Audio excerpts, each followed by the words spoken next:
All right, we'll be in chapter 4 on page 12 of 18.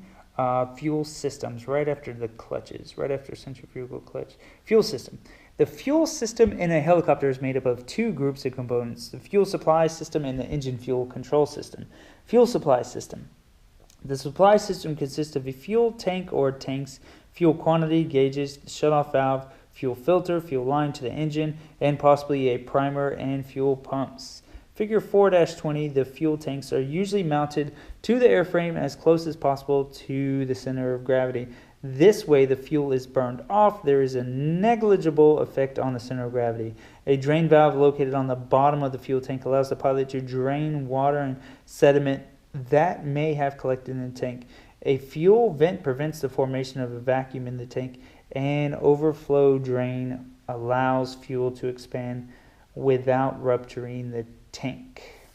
Let's look at these pictures. And we didn't get the last picture of the centrifugal clutch either. Idler or manual clutch. So that's the fuel tanks we were just talking about. And we already got that one. Okay. A typical gravity feed fuel system in a helicopter with a reciprocating engine contains the components shown here. The fuel travels from the fuel tank through a shutoff valve, which provides a means of completely stop fuel flow to engine in the event of emergency or fire. The shutoff valve remains in the open position for all normal operations. Most non-gravity feed fuel systems contains both an electric pump and a mechanical engine-driven pump.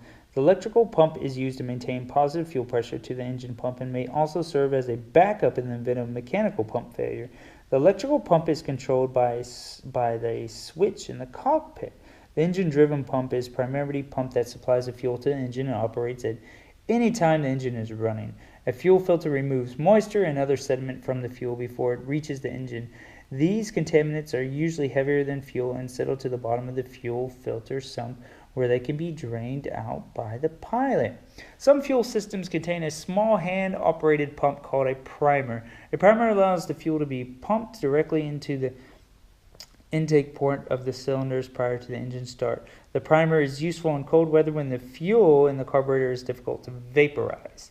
A fuel quantity gauge located in the pilot's instrument panel shows the amount of fuel measured by a sensing unit inside the tank. Most fuel gauges will indicate in gallons or pounds and must be accurate only when empty.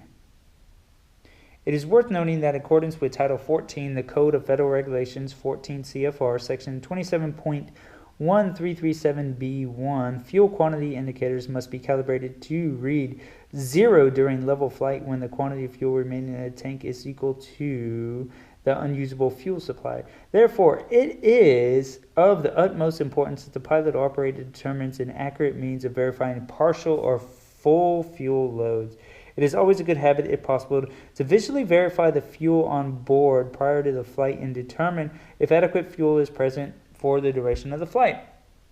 Additionally, 14 CFR Section 27.130511 requires newer helicopters to have warning systems to provide a warning to the flight crew when approximately 10 minutes of usable fuel remains in the tank. Caution should be used to eliminate unnecessary erratic maneuvering that could cause interruptions of fuel flow to the engines. Although the systems must be calibrated, never assume the entire amount is available. Many pilots have not reached their destinations due to poor fuel planning or faulty fuel indicators. Engine fuel control systems. Regardless of advice, the reciprocating engine and the turbine engines both use the ignition and combustion of fuel-air mix to provide the source of the power. Engine fuel control systems utilize several components to meter the proper amount of fuel necessary to produce the required amount of power. The fuel control systems, in concert with the air induction components, combine the proper amount of fuel and air to be ignited in the combustion chamber. Refer to the Pilot's Handbook of Aeronautical Knowledge for a detailed explanation and illustrations. Carburetor ice. The effects of fuel vaporizations and decreasing air pressure in a venturi causes a sharp drop in temperature in the carburetor. If the air is moist, the water vapor in the air may condense. Pilots should refer to FAA approved rotorcraft flying manual RFM for when and how to apply carburetor heat. In most cases, the needle should be kept out of the yellow arc or in the green arc. This is accomplished by using the carburetor heat system, which eliminates the ice by routing air across the heat source, such as an exhaust manifold, before it enters the carburetor. If ice is allowed to form inside the carburetor, engine failure is very real possibility, and the ability to start the engine is greatly reduced. Let's look at those pictures.